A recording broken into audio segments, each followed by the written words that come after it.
বন্ধুরা, পড়াশোনা বাংলা চ্যানেলে তোমাদের সকলকে স্বাগত। আবারও একটা লুপ্ত সংখ্যা নির্ণয়ের অঙ্ক নিয়ে চলে এসেছি। রিজনিং এর অঙ্ক বলতে পারো, এটা নিয়ে চলে এসেছি। তো এটার সমাধান আমরা কিভাবে করব এই ভিডিওতে দেখে নেব।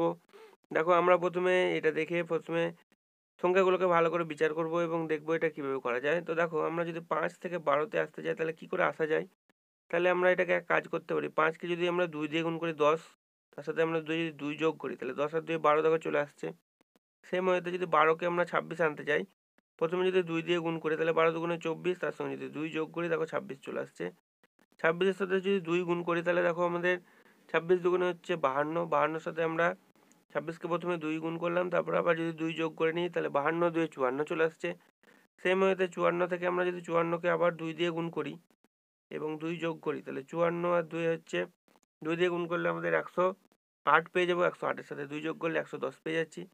তাহলে সেম ওয়েতে এখান থেকে এখানে আসতে গেলে আমাদের 110কে 110 যেটা এখানে আছে তাহলে সেটাকে করতে হবে 2 দিয়ে গুণ প্রথমে, তাহলে হবে 220। 220-র সাথে কী করতে হবে, আবার 2 যোগ করতে হবে, তাহলে কত আসবে 222 চলে আসবে আমাদের অ্যান্সার এখানে।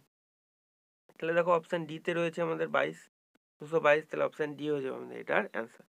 তো এই ছিল এটা ভিডিও। যদি বন্ধুরা ভিডিওটি ভালো লেগে থাকে একটি লাইক করে দেবে, চ্যানেলে নতুন হয়ে থাকলে চ্যানেলটি সাবস্ক্রাইব করে নেবে, ভিডিওটি তোমার বন্ধুদের সঙ্গে একটু শেয়ার করে দেবে। Thank you for watching.